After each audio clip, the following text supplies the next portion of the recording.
Welcome back to Aero-TV's live coverage of the 53rd Annual AEA International Convention and Trade Show from Orlando, Florida. Paul Plack here, along with Jeff Saucedo, who is the VP of OEM Sales for ICG, which up until recently was more commonly known as International Communications Group. Let's talk first, very briefly, Jeff, about why the change in emphasis on the name. And first, welcome. Thanks for taking some time out from your booth today. Well, thanks, Paul. It's certainly nice to sit down for 20 minutes. International Communications Group, quite frankly, was just too long to say on the phone, and most people refer to our company as ICG. And our Iridium line, we actually got a little mixed up over the years. Some people would call and ask for an ICG 200, when in fact it was an ICS. So 3 years ago, we just made that marketing, that brand name change to ICG, much like Federal Express, FedEx, and it stuck. It's easier to say when you answer the phone. People prefer it, and it's just simply rememberable, so I'm glad we did. All right, let me ask you about the business you're in, because if my perception is correct, this thing has exploded in the past couple of years in terms of the expectation that having connectivity when you're in flight is just something you need. Something you need and something essential, I think, is what separates our market now. Everybody needed it years ago. Everybody had that desire to have it, that next-gen new cool thing in their pocket on their airplane. But now, as a business tool, maintaining connectivity. We used to call the office in the sky concept having a phone on your aircraft and a fax machine. And while we still have phones and fax machines, people are expecting more. They're expecting their BlackBerries to work, their iPhones, their laptops. So not only having a worldwide voice channel, but having that global Swift broadband channel, keep the crew happy, keep the principals happy, makes for a better flight. Now, any aircraft that is going to be used for business on a regular basis is probably going to need to fly internationally. Tell us a little bit about the two satellite systems that you work with, how you meld them, why both and not one or the other. That's actually a good question. Over the years, ICG has always supported both Iridium and Inmarsat networks, satellite constellations, if you will, from various manufacturers. ICG is we're called an Iridium VAM, a value-added manufacturer for Iridium hardware and products.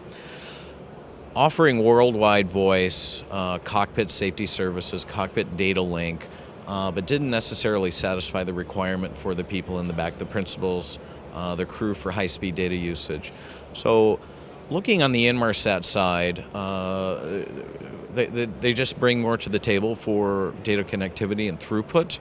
And bringing these two together really offered the best of both worlds. It offered worldwide voice, pole-to-pole, via the Iridium network, cockpit data link, next-gen air traffic management or communications.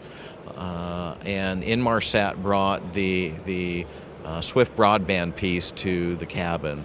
So having both networks satisfies not only the crew, it satisfies the passengers. Is there any overlap in the capability of those two networks, and is there any particular application where you could use either one, or are they pretty well defined, one's for the front, one's for the back? We'd like to define it, and we did with our new Sora application. We defined Iridium as the voice conduit and cockpit data, and we defined the Inmarsat piece for wireless high-speed internet access. But you bring up a very good point, because both networks in itself, Inmarsat fully supports passenger voice, cabin voice, cockpit voice, and ACARS type messaging, along with high-speed data. The Iridium network also offers voice, a low-speed data, but one is less expensive than the other. For example, Iridium historically is less expensive, quite a bit, for voice calls, where the Inmarsat, the Swift broadband piece, certainly offers a lot more throughput for the data side. So bringing the best, I guess, of both networks together is really ultimately the goal. You brought up your Sora application. Let's talk about that a little bit, because you have a unique selling proposition when you go to either an end user or a retrofit dealer, or in your case, an OEM, in terms of what you're asking them to put on the airplane.